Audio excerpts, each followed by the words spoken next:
Hello friends, welcome back to my new video. I hope कि आप सब ठीक होंगे। तो गाइस, आज की वीडियो को अपनी शुरू कर लेते हैं। सबसे पहले गाइस, अगर आप लोग हमारे चैनल पर नए हो तो चैनल को सब्सक्राइब करो और वीडियो को लाइक करो। तो गाइस, आज की वीडियो में हम लोग देखेंगे एक कोर्ट ऑर्डर क्या होता है, ठीक है।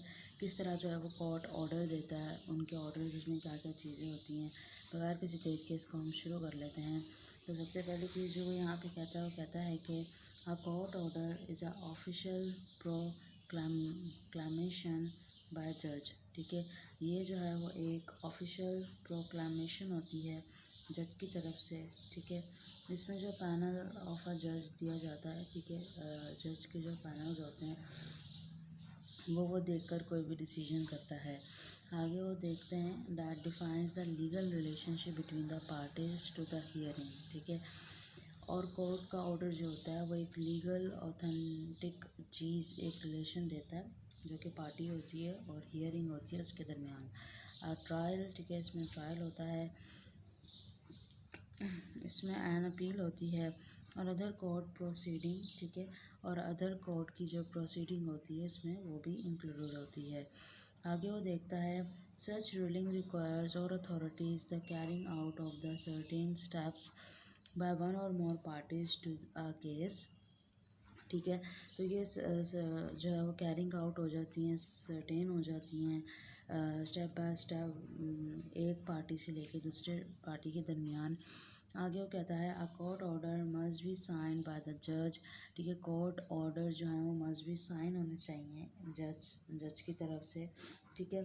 सम justifications, okay, some justification may also require it to be notarized. A court order governs each case throughout its entirely.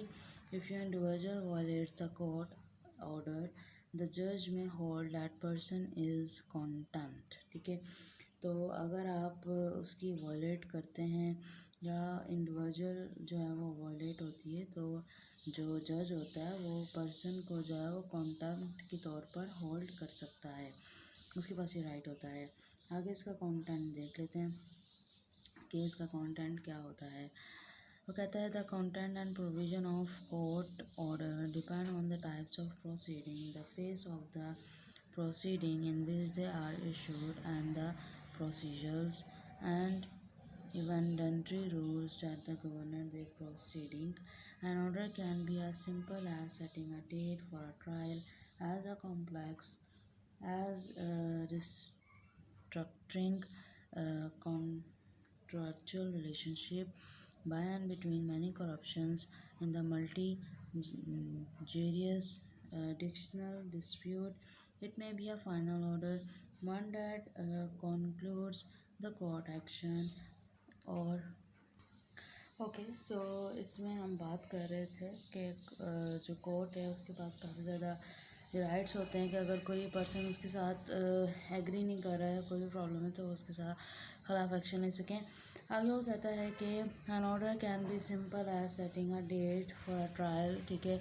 Court simple हो सकता है, जज आपको सिंपल सेटिंग करनी होगी डेट की और ट्रायल की, और एज अ कॉम्प्लेक्स और रिस्ट्रक्चरिंग कॉन्ट्रैक्चुअल रिलेशनशिप्स, ठीक है। आप इसमें रिस्ट्रक्चरिंग कर सकते हो, कॉन्ट्रैक्चुअल रिलेशनशिप्स लेके आ सकते हो, by and between many corruptions in a multi just, ठीक है, डिस्प्यूट, मल्टी डिस्प्यूट के तहत आप उसको यूज़ कर सकते हो। It be a final order, one that conclude the court action, or an interim order, one during the action. Most orders are written, ठीक है। मोस्ट ऑर्डर्स जो है वो रिटर्न होते हैं, assigned by the judge.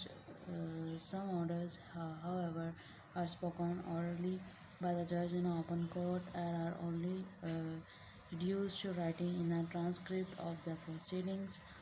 अब यहाँ पे कुछ इसकी एग्जांपल्स हैं, जैसे कि चाइल्ड कस्टडी होती है, चाइल्ड सपोर्ट होती है, फिर कोर्ट डेट्स आती हैं, क्रिमिनल सेंटेंस होते हैं, यहाँ पर एमरजेंसी प्रोटेक्टिव ऑर्डर दिया जाता है, इक्यूटेबल रिडीमी दी जाती है, गैग ऑर्डर दिया जाता है, इंजेक्शन दिया जाता है, लॉ सूट रूलिंग्स दिया जाता है, रेस्ट्रेनिंग ऑर्डर दिया जाता है, सर्च वारंट या स्टे ऑफ एग्जीक्यूशन या टेम्परेरी प्रोटेक्टिव ऑर्डर। ठीक है, ये सब जो है वो दिए जाते हैं। ये कुछ हैं ऑर्डर्स जिनका नाम ये था।